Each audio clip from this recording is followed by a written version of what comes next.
welcome back to my channel. This is hopefully a successful episode 3. Today I thought I would touch in just an idea that popped up, thought let me just roll with it, is time management.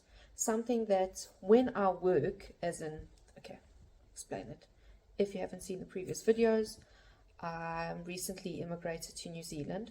Previously I worked full-time, and now for the last month I have been a housewife, a home executive, which, let me just tell you, is not an easy job.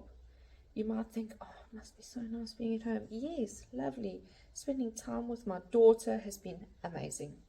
Spending all day, every day with her has been challenging. Not for the lack of love, just by realizing how much patience I have. So, taking that into consideration, I try and find all these weird and wonderful things to try and do activities and keep her busy. Half of them she doesn't even want to do with me. But when we find something, we roll with it. We love walking. See, again, if I can put in some photos of us walking in New Zealand, it is lovely. It's something that we never did in South Africa. We did stay on a farm, or we did stay in the city, in the town. So it wasn't easy. It is very easy here. It is welcomed here. We do it every day, and it's also a great way to burn off some extra energy with the little ones. Just go for a nice walk. The park's down the road. Lovely. Going back to time management, something that I did beautifully when I was working is become challenging for me at home. And you think previously, okay, well, go home, yes, I've got things to do, but you sit on the couch, have a rest, spend the whole day working. When you're at home all day, you don't have that luxury during the day. It is best to try and make some form of routine, or set reminders for yourself, which I've been doing now on my phone also, because here we have daylight savers at the moment. So the sun sets nice and early, sun sets very late. I don't believe our bodies are fully over jet lag. Every now and again we feel super exhausted, but we've pushed through jet lag like we did in the first week. So I set reminders on my phone. One is at 4:30, start making dinner. One's at 6 o'clock, make sure Evelyn's bathed. Evelyn, Grace is my daughter. And little things during the day, 12 o'clock for nap time. And I do it purely because it just helps me manage my time. Because being a crocheter, it's very easy for me to sit down somewhere, pull out the hook and the yarn, and start crocheting without realizing how long I sit for.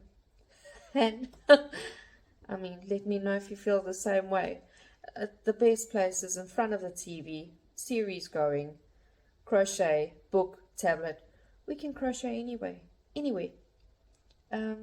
So sometimes you have to be strict on yourself, and you have to remember, or what I do. Let's do what I personally do is I downloaded an app. I think it's called Toggl, if I'm not mistaken. Elise from Le Petit Saint Crochet shared it in one of her episodes.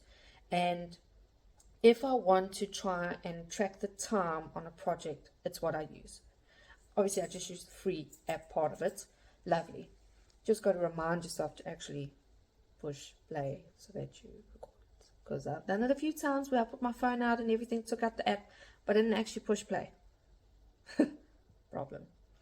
Going forward, if you want to try and see how long an item takes to make, I use Toggl.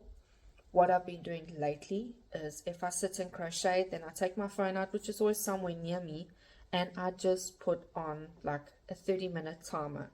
And I do it purely to track myself, because if I don't put on the timer, 10 minutes, another 10 minutes, another 5 minutes, before we know, mommy's sitting for an hour with a hook and yarn, and dinner's not done, washing's still on the line. Problems, little issues that I'm having just because I'm losing my time management at home. And if you can use it, use it. Something that works for me, maybe it's a little bit of OCD or tendencies. If I've got things to do, put your shoes on. If you haven't taken them off, keep them on. Something in New Zealand that is the norm, which is weird for us, is when you go to someone's house, and it makes sense, it's raining, it's wet, we get a lot of rain here. You take your shoes off and you leave it at the door so that you don't trample the water and the mud and grass in somebody's house, and a lot of the time there's carpets. We are still getting used to it. But I need the shoes if I need to be productive. So, if it works for you, try it. Go for it. Keep doing it. If it doesn't, do whatever works for you. Me, personally, put my shoes on. Even though I walk with socks or slippers most of the time, if I need to work, I put my shoes on, whether it's a pair of slops or my tackies, and you get it done. We have power hours, so if Evelyn's busy with a puzzle, or if she's busy watching her Coco Melon, which, let me just say, Coco Melon is life for this kid. Shoes on, power hour, set the timer on my phone, and then I don't play with my phone. As in, it's very easy to go onto Facebook or Instagram. Oh, there's a new pattern. Look at the book. Oh, pick up my hook. I don't get anything done. So, set your timer. Whatever you need, get done. I normally have a power hour, and all I do is get stuff done. Then, when the power hour is finished, then I can sit. When all the other work is done, do what you got to do. But, like I said, it's different for every person. Everybody has their own glitches and twitches. And it's best to just find yours and work with them. Little things that help me when I am out and about and crocheting. So I have a hook, a little hooky, a little corner where my laptop is. My wool is in a little display cupboard on the side. This is my current bag, just because I love honeybees. I love bees in general. Obviously not getting stung by them because apparently I'm allergic. Haven't been stung in years, so up for testing. Not going to test it. Something I've had, and I've had this little box for years, so it's nothing fancy, nothing pretty. I keep the box because I use little embroidery scissors in my little kit that I take with everywhere. And embroidery scissors have a very sharp point and have a tendencies of going through the material bag, and they might just stab you, which I've done. Sat on the bag, scissors stabbed me. So keep your scissors either in, you find these beautiful little scissors with a little top, a little cover, or keep them safe. Put it in a box. In here I have a tweezer, I have my row or stitch count, whatever you call it, my little stitch count, scissors, check the tip. If I'm working, okay, my favorite size hook is a 2.5 when I'm doing amigurumi, so I always keep a spare. So if I've got the one I'm working with and a spare one in here, because you have no idea how many times I've dropped the hook and then can't carry on because obviously I can't find it.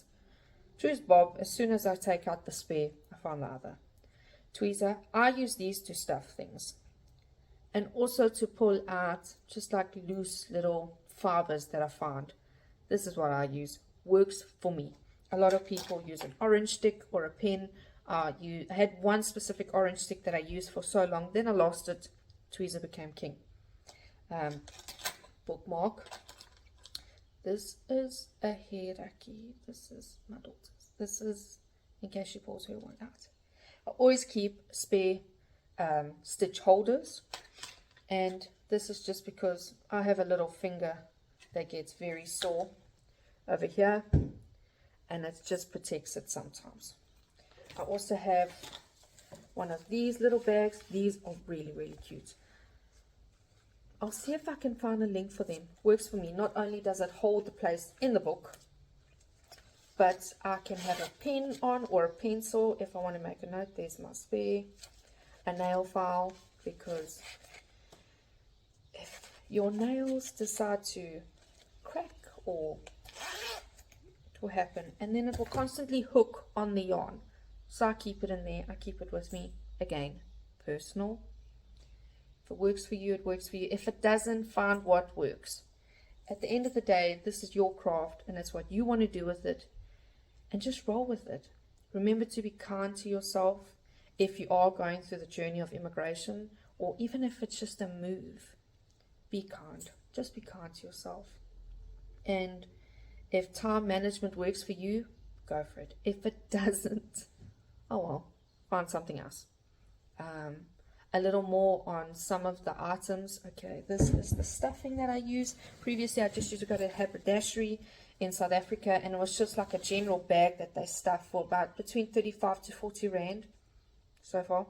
So obviously things are a bit more different when it comes to pricing in New Zealand.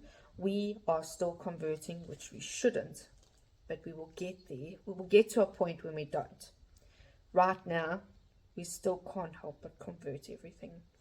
So this was with my VIP special. It came to $7.99 at Spotlight, and this is the fiberful. Lovely, pretty bag. We never got fancy bags like this. Not ones that I bought anyway. This is lovely. I like the soft one.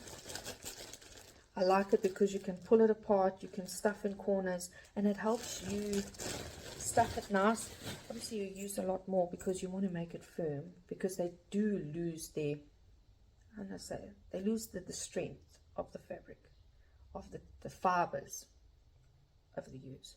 But I prefer this one just because I can stuff it in all the little crooks and crannies, and I can mold the item how I want, not just by stitches but also by the stuffing. So I like this one, very nice.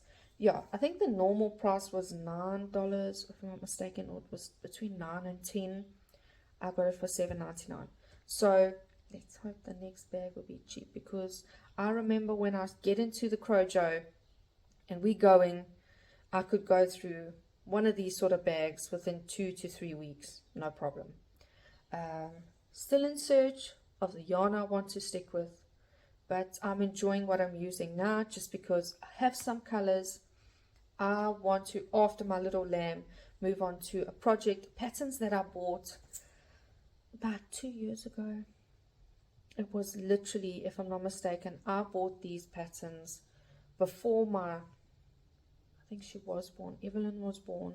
I remember buying these patterns in December, thinking I wanted to make a nativity scene. We had one growing up, and it was very special to our family. And with Christmas approaching, us crafters have to get our stuff in order a couple of months in advance, purely because these crafts take time. And we're all working, we have busy lives. These crafts take time. So I need to start with it. And yes, they're little things. It's like a little mini kingdom nativity scene, but they take time, especially if you don't work on the crafts every single day, at least an hour to 2 hours a day. But that is my next baby. And like I said, I've had the pattern for so long, and I've been itching to make it, but I haven't got there yet. I would like to make it so our first Christmas in New Zealand, I can put my little nativity scene out for my little one. And something that warms my heart, attaching to my childhood. Something my mother always did for us. It's something my grandmother did before her, and my great-grandmother before that. So little things, tradition is what you make of it. It's little things that help us carry on. The remembrance of home, remembrance of good times. And I want to install that in for her. So, moving on, I will think of more things. And as I think of them, I'm going to try and record it so that I don't miss anything or lose a great idea. Because as time goes on, I think we're going to forget about or not remember the items or the things that we wanted to talk about. So I hope, and I'm really hoping that I can keep this going. So if I get an idea, I'm going to try and be spontaneous with it and capture it and write it down, make another list. I'm a list lady, so there's lists everywhere, and take it from there. Otherwise, I hope you're having a lovely day. It is lovely sunshine here today. We're expecting 22 degrees, which was lovely. Yesterday we got to about 12, 13 degrees Celsius. So still for us, we are acclimatizing. 22 degrees is quite cool. At the moment in the Northwest Province in South Africa, they are clocking 42 degrees Celsius. That is hot, and it's with humidity. I'm not going to miss the heat, but I am going to miss the people. So, to everybody, lots of love.